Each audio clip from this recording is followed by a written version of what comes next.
I hear all the time, like, what's the purpose of title insurance? You don't need it, but if you ever invest in the title in tax deed space, you'll understand why title insurance is a thing, because that is the biggest risk that you're taking.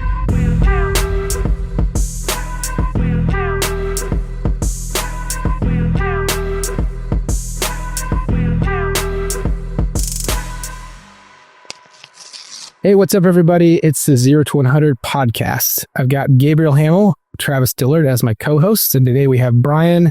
How do you say your last name, Brian? I should have asked that, by the way. Seidensticker.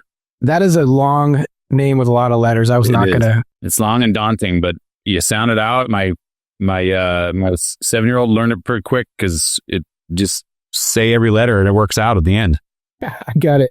Well, hey, welcome to the show. I think today's gonna be a really interesting show. We're talking about tax sales, tax liens, something I don't know anything about. Quickly, just for a quick intro, because I was able to kind of comb through your website. It sounds like you got into real estate with your sister, actually, flipping homes, and then you were actually Brian was served a tax lien. Was that? Am I saying that right? It was, yeah. It was 2007, 2008. I think most people kind of know the general story around that period, but to take one step back before that, I was an aerospace engineer by trade. I actually worked in the missile defense space and on some pretty cool stuff. I was basically on a program that mimicked other countries' programs, and then they'd shoot at us. I was on the target team. Our target would come out of the back of a C-17 over the South Pacific somewhere, and we'd be shot at up in space. Sounds really, really cool, right? And as far as an engineering job goes, is a bit of a dream scenario. I went on vacation for 6 weeks and came back and felt like nothing had really changed. And it was an eye-opening for me, because I felt like on a daily grind basis, I was running 1 million miles an hour, but nothing really was ever moving forward. And so I realized, okay, I'm working 2 years plus for 2 minutes of cool at the end of the day. And, was this what I want to spend my entire life doing? And the answer for me at the time was, and I loved my job, but it was no, I got to find something else. And so I'd come to that conclusion and decided I need to get, real estate piqued my interest, started flipping properties. Luckily, I hadn't flipped that many. I wasn't in too deep before the housing crash, happened. But oddly enough, one of those, like you exactly said, we got a lien on our property in Montana. And the weird thing about Montana's tax lien process is every interested buyer of the tax lien has to send a certified letter to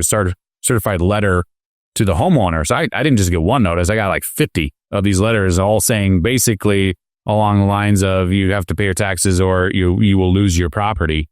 And it was interesting in that what are these, right? One, I think probably the first 5 I threw in the mail, but after 20 or 30 of these, I'm like, what is going on here? Basically I bought a book. I can't remember. I call it Tax Liens for Dummies. It's probably not the exact one, but something along those lines. And it was eye-opening that there's a whole industry that I had never heard of. Most people have never heard of. You guys are real estate experts and don't know much about the taxing industry, but really shifted my focus over to tax liens. I'm curious, prior to those notices, you said you were flipping homes. How did real estate, I'm always curious how real estate gets on someone's radar. I mean, aerospace engineer, right? To flipping homes. I feel like that's not a common switcheroo, you might call it, right? So why real estate? Like, what made you go, hey, yeah, this job is it's a good job, but it's that 2 minutes of awesome, but why flipping homes? Like, how did that show up? Yeah, I think it's out of like, where's your interest and what's your skill set, right? I grew up lucky enough to have, parents from a dad, right? And a brother-in-law that taught me how to do all the things you need to do to flip a house, right? Drywall, redoing a bathroom, putting in carpet. I learned all of those trades. I can't say I was an expert in any of them, but I felt confident enough to know what I was doing to muddle through. And so if I could identify properties, then I could do this. The other thing that had happened around that time is when I went into college, I was lucky enough to have my dad co-sign on a property for me. So through college, I was the landlord of a property that I had all of my roommates in, right? And this is in Phoenix, right? And timing wise, got incredibly lucky, right? I think we bought, I think the first property I bought in that scenario, I bought it for like 150, and then three years later sold it for like 340, right? And didn't realize how lucky I was. I was like, holy crap, like this was easy. And I didn't really have to do anything. I had roommates that were paying, I was making money. I was paying mortgage and making money. Like, wasn't everything easy in 2007, 2006, 2007? We're like, man, why doesn't everybody just do this? Exactly. Yeah, Exactly. So I was caught in like, I'd say maybe the gambler's success of you win real big one time. You're like, oh, this is easy. I should do this. Right. And so I bought a couple properties in Phoenix, bought a couple of properties in Montana, and that's what kind of led me down that track. I had this skill set. I got this, lucky win, made lots of money. I should be able to repeat this over and over. I learned real quickly that that doesn't happen on every property, right? And I think part of it is timing with the housing crisis. Part of it was being overly confident that this is easy, and it isn't as easy as that was. But that it pointed me in a different direction regardless. And then you got 50 letters in the mail, and continue from there. That's interesting to me. Yeah. So I got these. Yeah, I can't remember, but 50 separate. Not just letter, the whole certified mail. So you're signing off, and it's kind of one of those. Geez, what is the next one going to be from a lawyer? What's happening here? But got me at least researching what this whole tax lien thing was. And I learned enough to say, okay. Well, maybe, and I got burned enough to where, okay, maybe house flipping isn't the thing. It was a horrible time to get into house flipping get in deeper. And so I went and I'll say raised a fund, although it wasn't technically fun, as some friends and family money, and started buying tax liens in Montana and Wyoming initially, in 2007, 2008.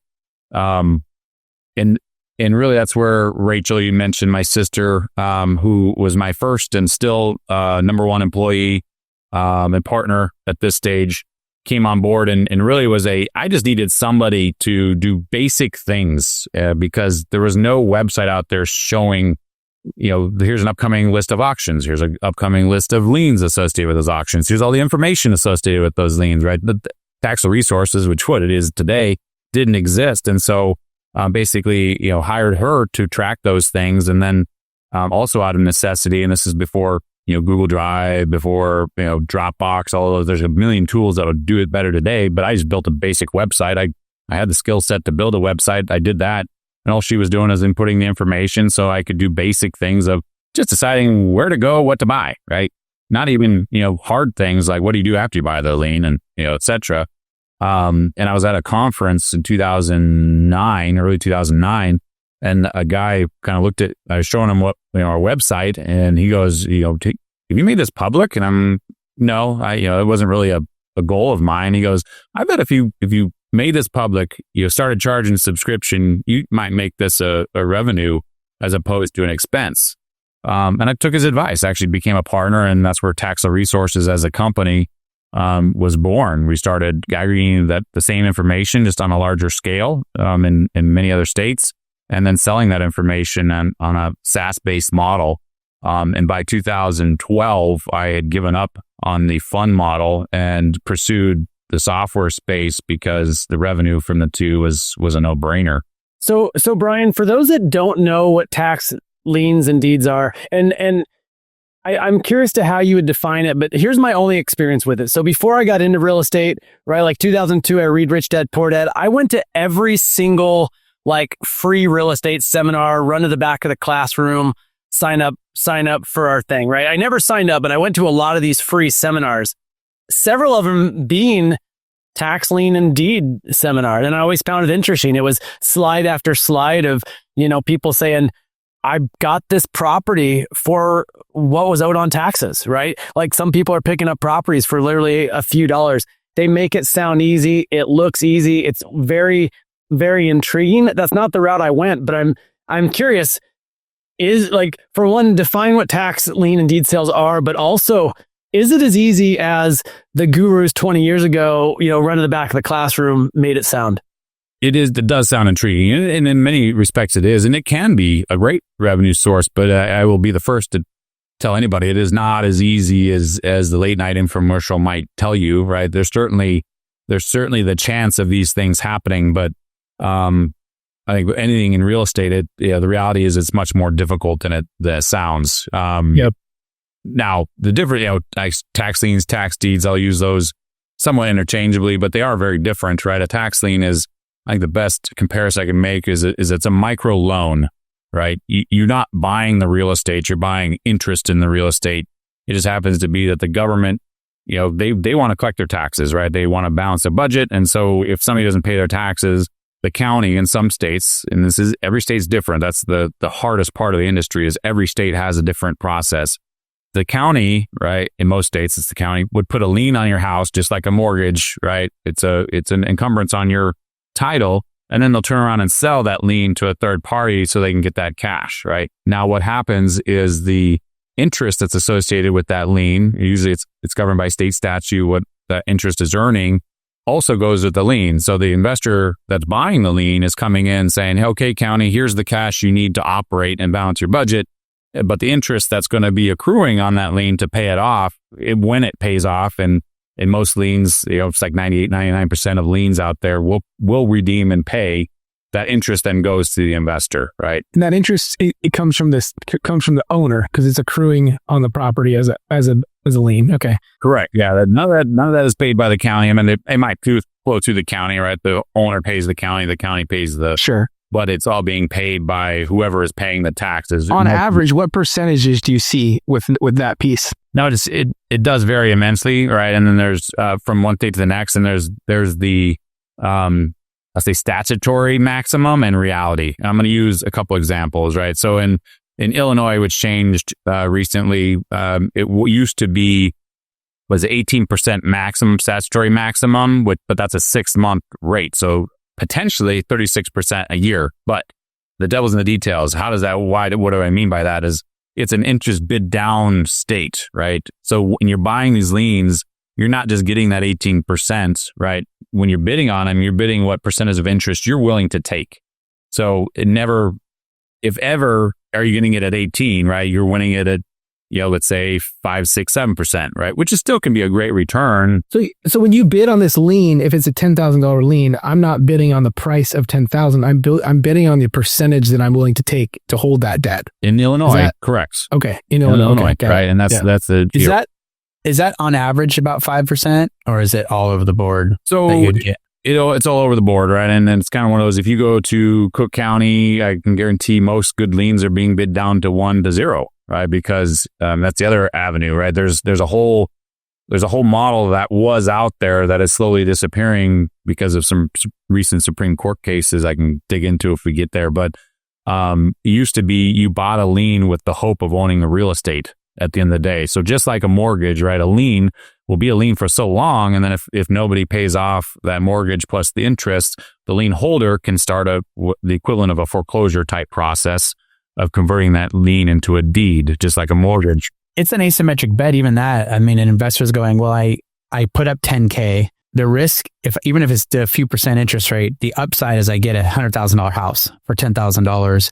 The downside being I get paid back my $10K with a little interest, but it's really sort of like the opportunity cost of having my cash tied up, and then they paid it off at a low interest rate. Right. That's sort of the risk there. Couldn't that home also be encumbered by a mortgage? It can, right? And in most states, the tax lien is actually superior to the mortgage, right? So even if there is a mortgage and it gets to that level, right? And this is where there's a lot of detail, but typically if it gets to that point, the mortgage will pay the lien because they don't want to lose their position, so they'll pay off the lien. So the very, very mass majority of liens get paid by somebody, whether it's the current owner, a mortgage holder, somebody else with interest in the property, right? Very, very, very few, right? Less than 1% of liens sold out there end up being real estate. But, right, and this is kind of where, back to my example in Cook County, which is Chicago, you do it this at a large enough scale, there's going to be some that drop out as real estate, right? Buying one and expecting it to become real estate is like winning the lottery, and probably less percentage than winning lottery. But buying, $500 million worth of liens, the percent of some of those becoming real estate is fairly high. And I'm assuming that most of those that do transact when you actually get the real estate, it would be somebody inherited the property. There's no debt on it. There's no mortgage holder on it.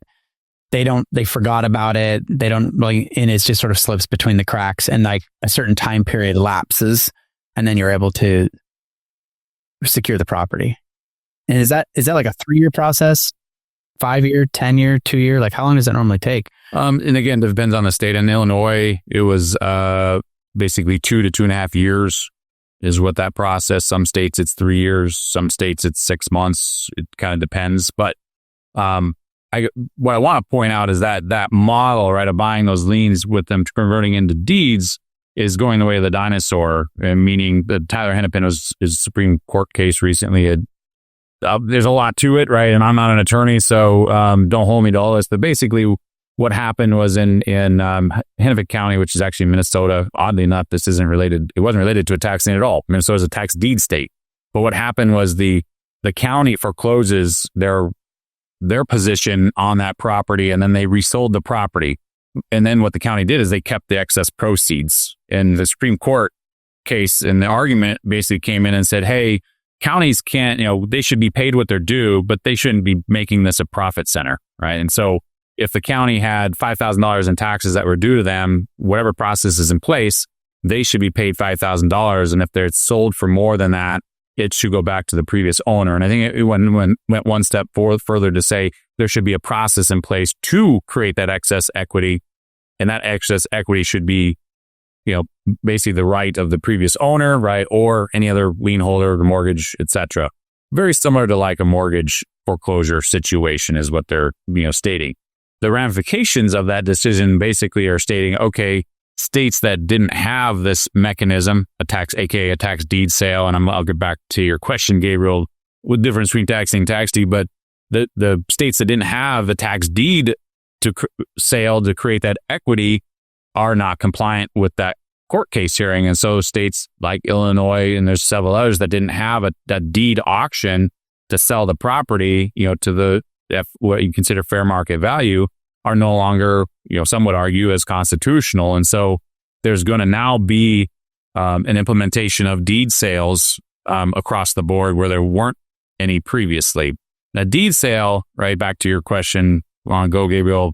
So lien is an interest in the property. You don't ever own that property unless at the end of it, you might go through a foreclosure process and own the property. But a deed is you're purchasing that property at an auction, sheriff sale, mortgage foreclosures, right? Very similar to that. You are buying that property, and the auction is very similar to most of those auctions, right? It starts at $10,000, somebody bids 12, 15, 20, right? And is it accurate? I mean, my understanding there's deed states and lien states, correct? Yeah. So those are really the two things I remember back in those run to the back of the classroom moments where the deed and lien states, and there were certain states that people seemed to focus on. But it's interesting to hear that you said very few people end up with the properties. I just remember these slides of ended up with this home for $1,200, ended up with this home for $1,000. Huge returns.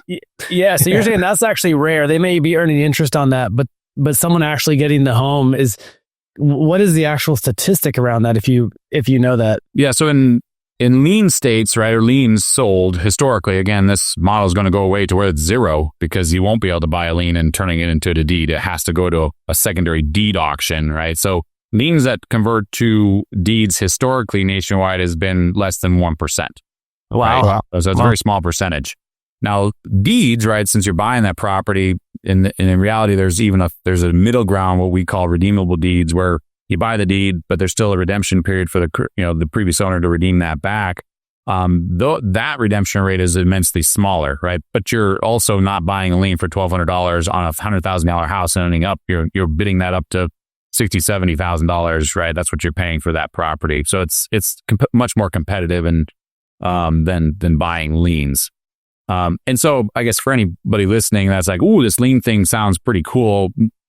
If your intent is to get into buying liens with the hope that you own real estate, now is not the time to jump in because the few states that still have a process, it's being challenged. And I would, if I were a betting man, I'd say within 3-4 years, there will be no states that have that process because of the Supreme Court case ruling and the challenges to that process in those states. So, Brian, going back a little bit, you said you started a fund, which was more like friends and family money after you were flipping property, and you kind of had your head in the on the tax side, did you go buy liens or deeds, or what did you buy, and what came of that? What was your investment thesis around that? Yeah, it was liens because I was focused in Montana, Wyoming, which are historically purely lien states, right? And so when you ask, there's lien states and deed states. In reality, there's lien sales and deed sales, and some states use only lien, some states use only deed, some states use both. It's very, very different. But I was focused on buying liens, and really it was in those states when you buy them, it's called a round robin bidding. Actually, in Montana, it's a first come first serve, which is even more crazy. There was no bidding, right? If you were at the front of the line of the courthouse, camping out for 3 days, you walked in and bought all the liens you want, right? And it didn't cost any premium. You got them at 10%. We should do a 0 to 100 camp out. Yeah. But there was, it got crazy. This thing is like 5 years ago, they finally passed that to change it. But people were camping out in front of courthouses in Montana for like a week, 2 weeks prior to this sale date, right? And it got a little out of hand, so they changed it to have an actual sale. It's like rushing in to get a TV on Black Friday. Everybody's elbowing each other to get in the store. Yeah. Yep. But did you camp out? For houses. Was that you? Did you have a tent outside the courthouse? Were you that guy? I was doing it before, right? It became popular, I guess. We would show up, right? But in some counties we'd be number 2 or whatever. But we had I'm not talking tens of millions of dollars. There's a few $100,000. I could place that easily and get enough liens, right, to where I earned my 10%, pretty easily, right? And that was my goal. So when we were so what was your thesis again? So you raised money, and I'm a neophyte, and these guys will admit I'm not very smart, but I'm still trying to figure out the difference between the lien and the deed stuff. But so your investment thesis, you go out to your friends and family, you raise capital, and you say, hey, like dumb it down for us. What's that pitch? Yeah, my pitch or thesis at the time was just, hey, here's an easy way of earning, 10%. Yeah, I'll take a small fee on that for placing the capital. But it was never intended to own the real estate. I didn't want to, right? I kind of just gotten burned by that. I'd done enough research and asked counties enough to know that that's a very small likelihood. And so I can't really build a model on, hey, if I buy $200,000 worth of liens, I'm going to own 50 properties and make a killing, right? I knew enough and had done enough data analysis to know that that's not realistic. So it was purely an arbitrage, spread thing, right? If I can pay people out at 7, 8, right, and I can make 10, I get my 2 or 3, and I'm happy at the end of the day. That was my goal. Now, there are funds that do that on a very, very large scale still today. I ended up giving up that model because there's only so many hours in a day, and I had the SaaS company or I had this fund. What am I going to do? I chose the SaaS company route, but we were doing the arbitrage spread approach. So going way, way back, you said you had received like 50 letters. So you didn't pay your property tax. How did that happen? Did you just mail get lost? Like I'm trying to take Mitch's house, and I'm trying to take his mail so he doesn't see it, and I can somehow get his house. It's all paid on time, Travis. I paid on time because I know Travis is lurking in the background. No, it was bought a house, started remodeling it, and then basically used up our capital. Usually it was like go back to the HELOC, fund getting more, right? But then housing prices dropped, the HELOC froze our cash. I had no cash to pay my taxes at that point in time. Oh, I see. And so started getting those letters. So it's an interesting way of how you find out about an interesting, really on the wrong side of it all. I like to think I made lemonade out of lemons. Well, you seem, when I was reading your story, I'm like the quintessential entrepreneur gets a letter about a tax lien, and instead of like getting down on yourself, you're like, oh man, I should get into that. That's interesting. I mean, of course you got to figure out how to pay it, right? But yeah, you get a notice. You're like, someone's doing really well out there. We should at my expense.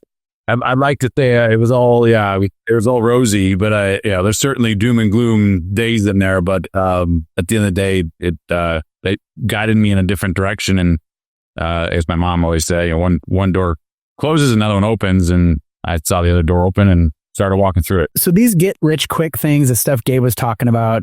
I love the vision of Gabe running to the back of the room and then not paying for anything. Oh, I never ran to the back of the room. I was like, I would go to so many free seminars back in the day. And I was like, I was like, I always learned something. I always went there with the attitude of like, I'm not being upsold, which I never got upsold, even with the Rich Dad stuff, which I was a big fan of. Never did the upsell, but I always learned something. There was always some takeaway, and it was just being around real estate investing that I think was important at that time. Yeah, mindset for sure. Mindset. Well, so my question then, Brian, so these people are out selling, hey, this guy bought a deed for a tax lien for $3,000 and he got $100,000 piece of real estate and everybody went. That's the very, very small percentage, right? Most the people that are making money in that environment are the people selling the course or whatever it is they're trying to sell you, right? Okay. Yeah, I mean, there's certainly money to be made, right? But the model that it used to be, you could narrow down and say, okay, there's going to be,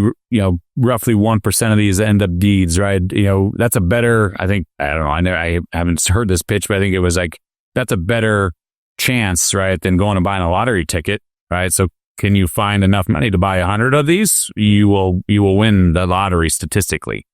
And you're not actually getting 10% in the meantime, or whatever that interest rate is. It's when it finally settles is when you get your back interest. Right. Okay. I think up until probably 8-9 years ago, you could still get a decent return. It wasn't as crazy competitive as it eventually became, but average rates of 8-9% nationwide on the lien, right? And then if a certain percentage of those became deeds, you get bigger winners on those. It wasn't a bad model, and it wasn't a bad, but it definitely, there's more to the story, and that was in the details. That whole model is going away though, right? Now it's you want to buy liens and you want to earn a decent return, go for it. Decent being, sub 10, probably sub 7, 8 right now. But it's great. It's collateralized by real estate eventually. Yeah. Right? It's like hard money lending. I like to lend because I can make 12 to 15%, but it's collateralized by the real estate. So it's just, but you're getting paid monthly. Whereas in this case, you have to wait. So Mitch, you were asking a question and then I do what I do. I interrupted you. Sorry, man. Oh, it's all good. I was just like, I'm thinking about how you said that the percentages bid down all the way to 0 sometimes. Why would I want to own a tax lien if there's like a very little chance of taking the property, but I also get paid 0%? Like, why is that happening in the market? Well, and typically the guys that are doing that are very sophisticated, funds. I like to think they're doing it on a large scale, right? Guys are investing $20 to $150 million a year, right? They're okay earning that 7-8% on average, and part of their average, achieving that is earning 0 on this chunk, but knowing they're going to earn 1,000%, right, on those $1,200 liens that are $100,000 houses. There's not a lot of them, but you do enough of those, they make up for the loser. They're playing the volume numbers game. Exactly. Yeah, exactly. Kind of like, yeah. Okay. So Brian, a question I have, I'm curious about kind of what your business looks like today, and then also, the bulk of our listeners, the majority of our listeners, our community, are buy and hold cash flow real estate investors. Are you investing in real estate outside of your core tax lien business? So to kind of continue the story, in 2015 is where we partnered with a guy that built initially we built a management platform for the institutional lien buyers. It's a cool platform. I don't want to dig into that, but and then built one more platform that really sat on top of our data. And I like to call like the Zillow of tax liens. Hopefully I'm not breaking any rules. I'm mentioning the name exactly, but we don't have any rules here. You're good. You're not finding us. If most people are familiar with that platform, right? You go find information on it, basically any parcel nationwide. What you won't find on there is a list of parcels that are going up for tax sale at any point in time. And so what our platform did is track those. So you can go pull up. Cook County is the largest lien sale in the country, 50,000 plus liens, $250 million sold annually. You can go do your research like you would do it on Zillow, right? And we provide all the information. And that's really what we were for about 11 years, was a data, and SaaS platform. In 2021, we were working with a bank trying to put together a product for tax deed investors. And we can go down this rabbit hole if you guys want to. But the biggest thing with tax deeds is you don't get insurable title on those properties. You are buying it at risk that somebody else is going to come claim title. And I hear all the time, like, what's the purpose of title insurance? You don't need it. But if you ever invest in the title in tax deed space, you'll understand why title insurance is a thing, because that is the biggest risk that you're taking. We knew, right, if our users could buy more, then they would use our software more. So we went down this journey of trying to partner with a bank to put together a product to enable tax deed investors. And we initially went down to like, hey, what do you guys need to be comfortable? We know you don't get title insurance, but what do you need to get comfortable with this asset class? And it eventually got them comfortable with data, right? But the snag came when they went to the SEC and said, okay, we're gonna roll out a product for tax deeds. Can you tell us, do we put this in real estate or real estate security? Because it's this weird middle ground. And the SEC eventually told them, basically said, we're not going to give you an answer. And the bank took that answer as like, we don't care where you put it. We're going to fine you either way. And so the bank said, I'm out. I'm not going to be a lender in this space. Sorry, I like the model, but we're not your solution.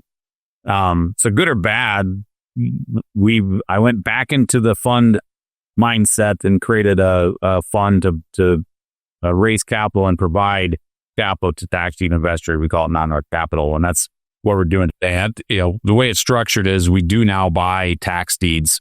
We work with tax deed investors through profit share agreements, but we attend these tax deed auctions and buy these tax deeds through structures that the boots on the ground, the local tax deed guys can do the work, right? Brian, what does that look like? I mean, let's say I say, hey, Brian, I have a couple $100,000 I want to invest in tax liens. So through your partnership, what does that look like structurally? So it's a profit share agreement is what it ends up being. There's a profit share agreement and then a repurchase lease option or to the legal structures. But basically the way it works is there's a portion of capital they put in and that sits in as a deposit. And then we bring all of the rest of the capital and we multiply whatever they have available anywhere from 10 to 30 times, right? So if you got a couple $100,000, then we could work together for right now. $1 million is the max program that we have under that. So instead of you having $200,000 to go buy one property, right, and then work through the disposition, right, the title clearing, the remodel, the sale of that, and let's say on a good property that's at least 6 months. So you're 6 months from being able to go do that again. Traditionally in the space, with us, it's like let's go do that every month. Right? Or let's do this 10 times. And so by the time the first one sells, right, you've freed up that capital to go do it again. So it allows tax deed guys to buy more where they traditionally couldn't because you can't go refinance this stuff until you get quiet title, which might be 6 months down the road. It's a huge hurdle for tax deed investors, is the capital. And that's what we were trying to solve. Wait, so you've got two sides of the platform. You've got your customers that are giving you $200,000 and then you're borrowing or you're raising capital to then get that multiplier on top of that. Did I understand that right? Correct. So we have a fund, non-north capital is a 506. My attorney's probably going to kill me. C, I believe is the right designation. And so it raises the capital, right? And those investors, it's a standard investors relationship. They're being paid out like a fund model. It's actually a note structure. And then that capital that's raised is then turned around and we partner with local tax deed investors to buy the assets. And so the fund is essentially owning these assets. And then at the end of the day, when that asset is sold, we take a portion of that profit and the local guy takes a portion of that profit. Are those homes flipped or is it just like, hey, once we get the deed and it's clear, we go sell it. It's like there's no renovation and construction period. Is it like move as fast as you can or are they improving these properties? It's a combination, right? Most of them are I'll say resold or refinanced as quickly as they can, right? The local guys, right? They really want us out of the picture as quickly as possible because that cost of capital.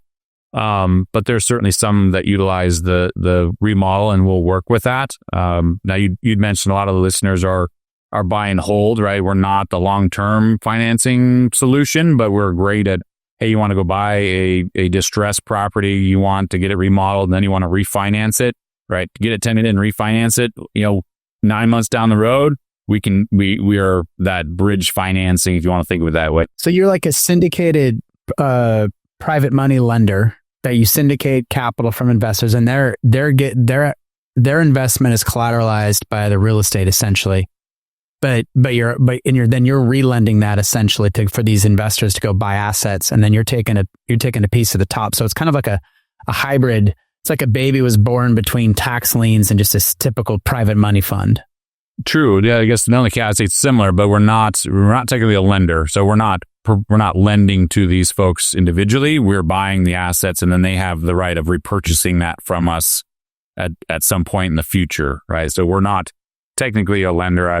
We're not. I guess a servicer. We're not a licensed servicer. We're not any of those things. We're a real estate fund that happens to have local guys that we're working with to identify the properties and then work with them on a profit share agreement on the back end. If an investor like Gabe was talking about, like you had $200,000 and you want to go work with your team, like what's the return look like? Is there a projected return, or how does that look like? How does that look financially?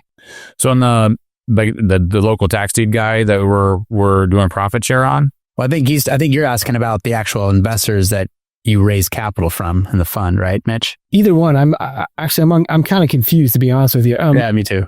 I think I'm trying to figure out, like, I'm as simple-minded, like, how does that work if I come to you at a couple $100,000 and it's like actually what happens? And I don't know if I quite understand it. So most of the guys that are coming to us, right, real estate investors that are coming to us with that, they're wanting to buy properties. They're what we'd call a profit share partner, right? Got it. Okay. Not an investor in our fund. They're a profit share partner. Right. Basically what happens is we don't even need the $200,000. There's a portion of that $200,000 that is dedicated toward a deposit, and that deposit sits in a separate account, right? It's kind of like their skin in the game, if you want to think of it that way.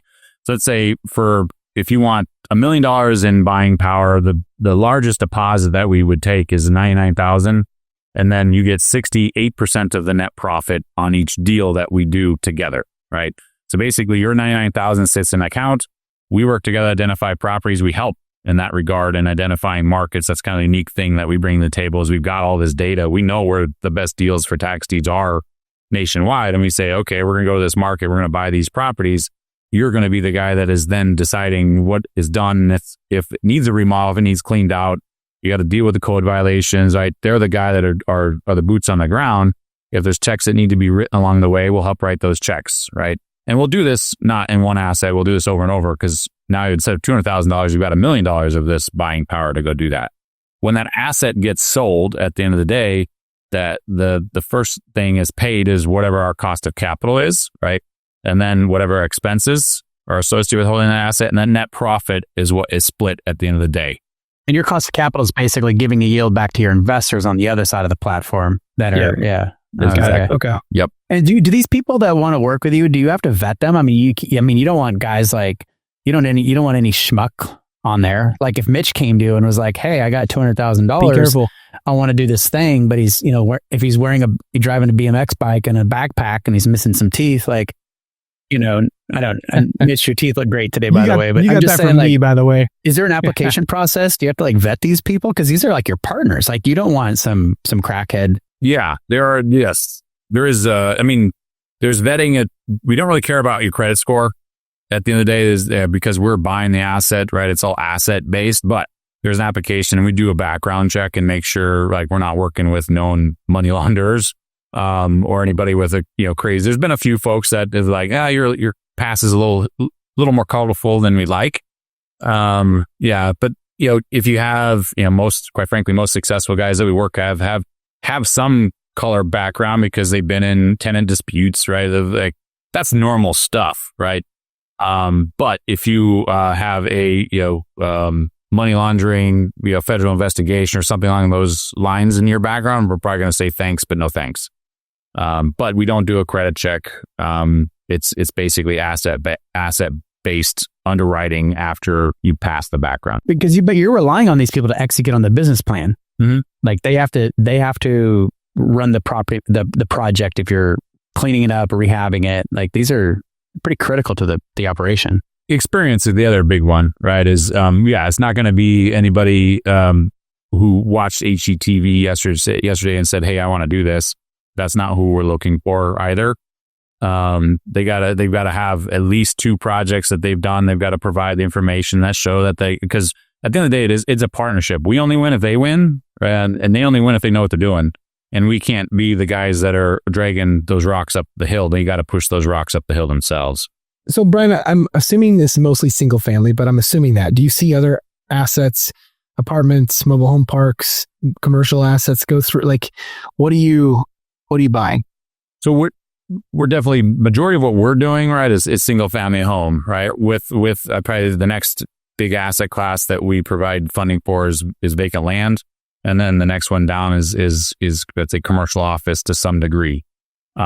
We currently steer clear of like industrial. You can think of any asset class. It's amazing what goes to a tax deed auction. I have one of our guys that goes to auctions and sells our product, loves to bring up a demo, and for some reason at any given moment there's always a bowling alley for sale somewhere. And so he'll go in and say, okay, let's see what bowling alley is for sale this week. Okay, it's in California today and it's in Georgia next week. I think people are trying to get rid of those. I'm not sure if it's like the asset class of choice right now. Yeah, well, one man's trash is another man's treasure, right? All depends. All depends what you can buy it at. But we're comfortable with single family homes. We're comfortable with vacant land. We're comfortable with commercial to some degree. We're getting more comfortable with large multifamily.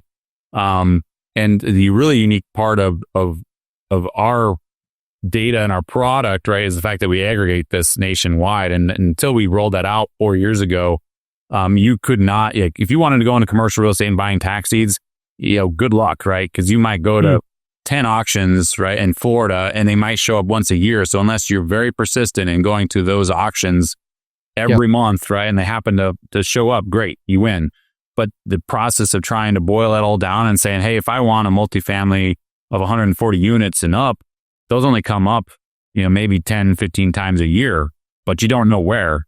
But if that's what you're after, right, our product allows you to basically go search on that, and it'll tell you right now it's in Minnesota and next month it might be in Georgia. And so the ability to buy those different asset classes has been enormously opened up. Well, that's what I'm curious about a little bit too, is like, because we have, if you look at our elites, people are buying mainly commercial real estate, mainly multifamily apartments, storage units, and mobile home parks. So that's probably 90% of it. We have a guy buying a marina right now, but that's kind of a different asset. But so that is like, could we go to you and say, look, here's my buy box. I want, a mobile home park with 50 units or more in a landlord friendly state, say, or maybe I keep the buy box really simple. Is that something that you could search your database and go, hey, Mitch, I've got this tax deed sale on this MHP, and I could buy it through you, in other words, and you take a commission. What that looks like? Is that possible? Yeah, well, you can sign up, right? And if you know what you're looking for and you're willing to go anywhere to buy it, you can go use the platform to find it. You don't need us involved in that, right? If you want us involved from a capital standpoint, I'll use, when we got into commercial the first time, we went through this process, and we're willing to go through the process for any asset class if we can get comfortable with it. But the first commercial property we ended up working with, the guy came to us and said, hey, I've got this, it ended up being a 53,000 square foot office building in I don't want to give away his secret sauce, but in a market where we had been working with them on initially single family, and then, one was a 7-plex and eventually did a 12-plex, right? But we hadn't done commercial. And so it was a big learning process, but he was willing to be patient and work with us to get us comfortable with it. And eventually we bought it. He bought the 53,000 square foot office building for just under $500K.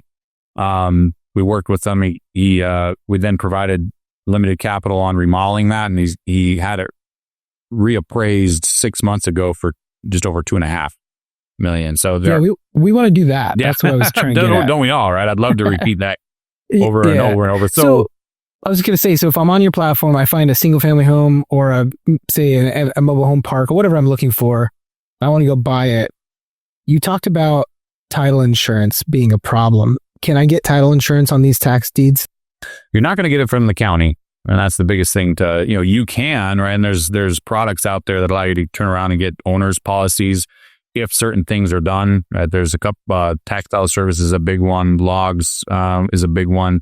And then there's lots of other smaller guys in specific markets. Like I know there's a group, Clear to Sell, and that only does Florida, right? That you can work with, and they do the kind of legal work to get title insurance in a shortened manner, right? The traditional method is you got to go through what's called a quiet title suit. It's a lawsuit you got to enter, right? And basically what it's doing is saying, hey, this property was sold to me by the county and I'm claiming that I am the only rightful owner.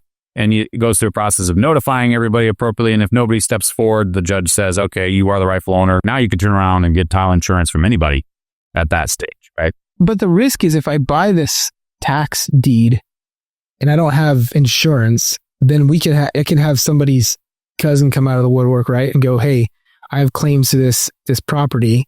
And now what I just bought is now I have a problem. It's at least a headache, right? I think that's you own the property, you own the interest in the property, and then you've got to, through that quiet title suit, get to some agreement, right, with that third party that might come out of the woodwork. Whether that agreement is, all right, I'll pay you something, or hey, you buy it back from me, right? And so you get something out of the deal.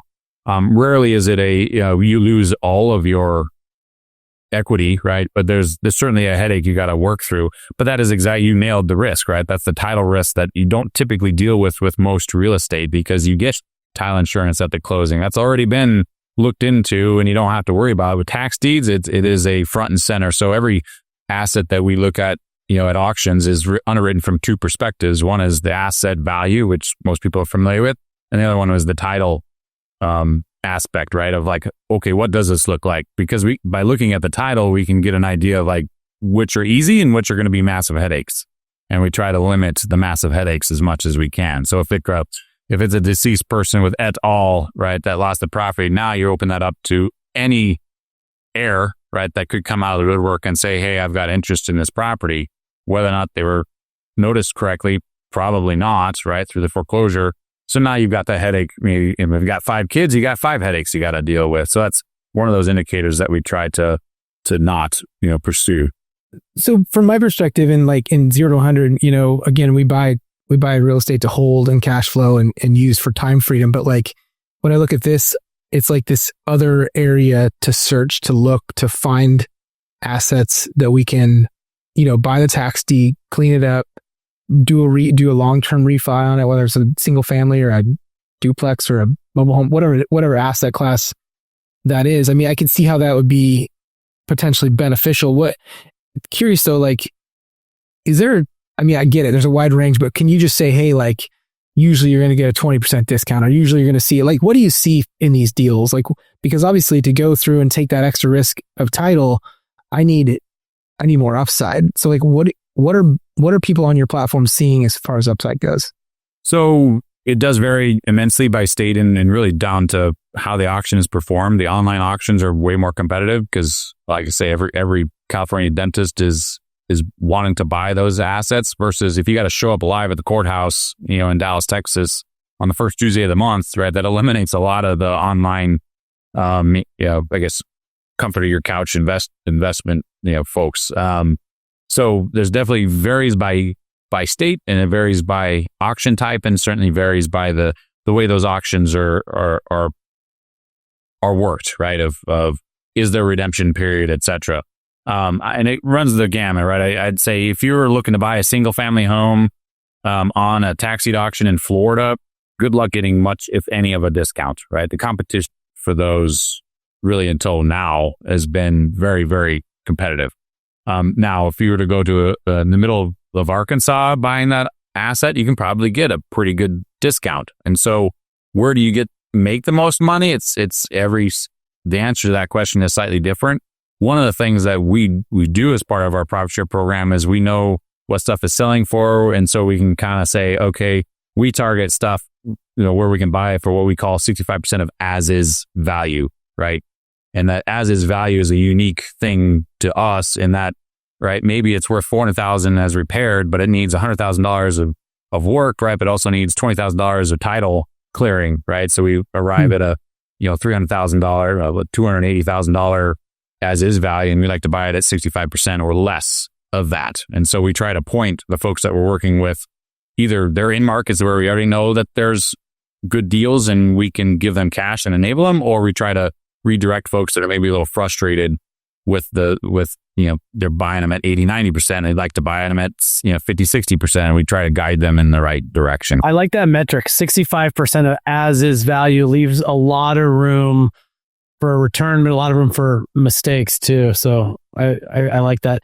As Brian, as we wrap up and get into the end of our show, I'm curious, if we have listeners that are like, gosh, this sounds interesting, I want to get involved. What piece of advice, if you could give one piece of advice to someone saying, hey, tax liens are interesting, what would that advice be?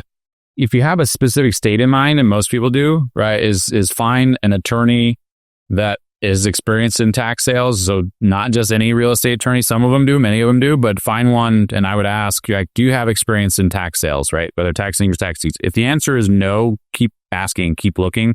But you need to have a conversation with an attorney in the state that you're looking at, because they can help you, help you avoid massive issues, right?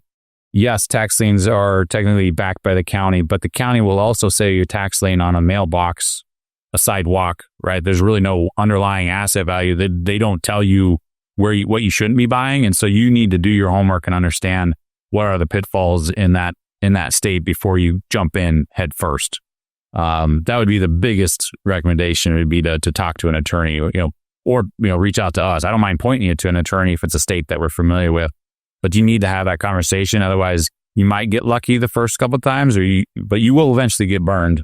And that burn can be a massive failure and lose all of your equity if it's big enough.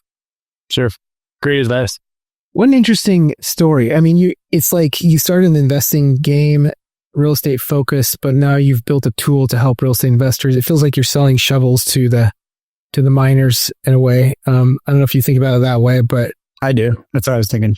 Yeah, it's like you see this problem. Obviously, it's like your problem in the beginning, and your path takes you on this adventure to owning a pretty powerful software today. So yeah, I was gonna say. So what makes up Brian today? You own this company. It's a SaaS platform. You're an entrepreneur.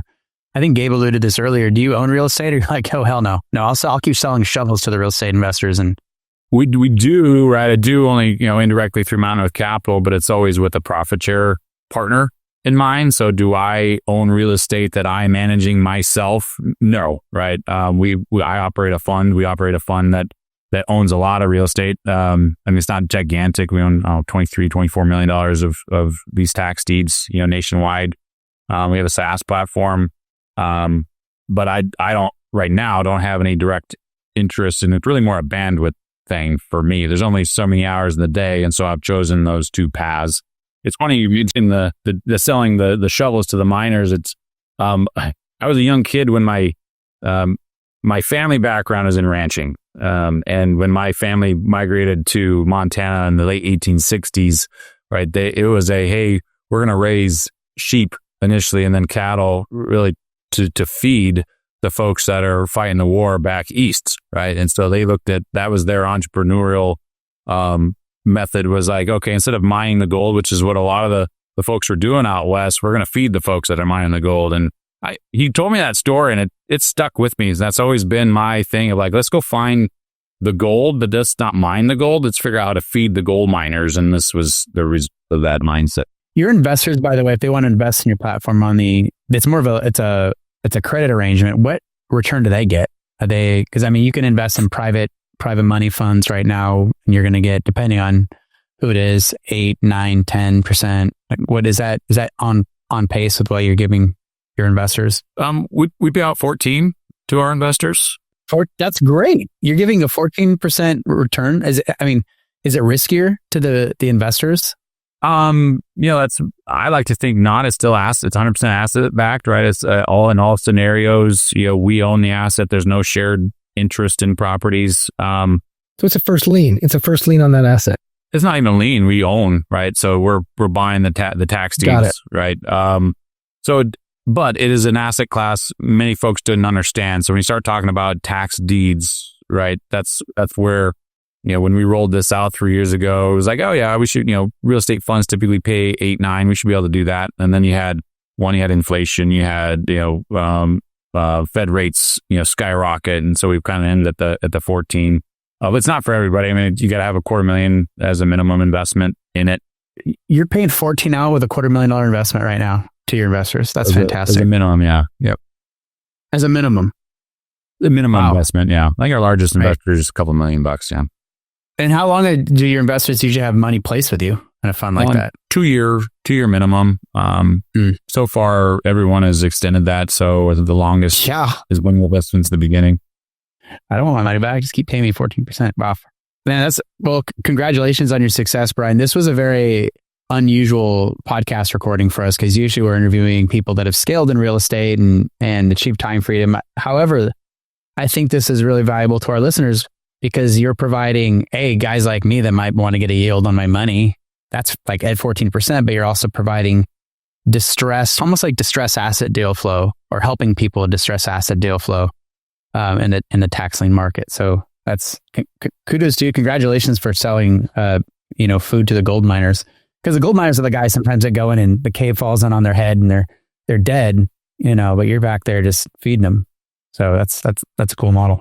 That's the idea. Oh, I appreciate it. And it's, means a lot to coming from you guys. You look at this from a different perspective and done it on large scale across many different spectrums. So, it's one thing for, my niece to tell me that. It's another thing for you guys. I appreciate it. Yeah, well, I'll hit you up, Brian, about investing in your fund. No, it is interesting. It's a very, very unique episode, very different from our typical 0 to 100 podcast episodes, and it definitely gets my wheels turning a little bit. So I appreciate you being on and sharing your wisdom with us and with our community. Well, thank you, gentlemen, and hopefully other folks listening found it interesting as well. And yeah, I mean, we should go with our last question. We can't skip our last question, even for Brian here. So I know we ask all of because you're an entrepreneur, you own businesses, you understand real estate. I think it's pertinent to you as well. Like if you lost everything, you're on the couch, you've lost all of your net worth, you've lost all of your businesses, and you've also lost your network. What do you do? What's the first 30 days, 60 days, first quarter, year? Like, what are you doing to build yourself back up again? What would I do better if I were to do it again, huh?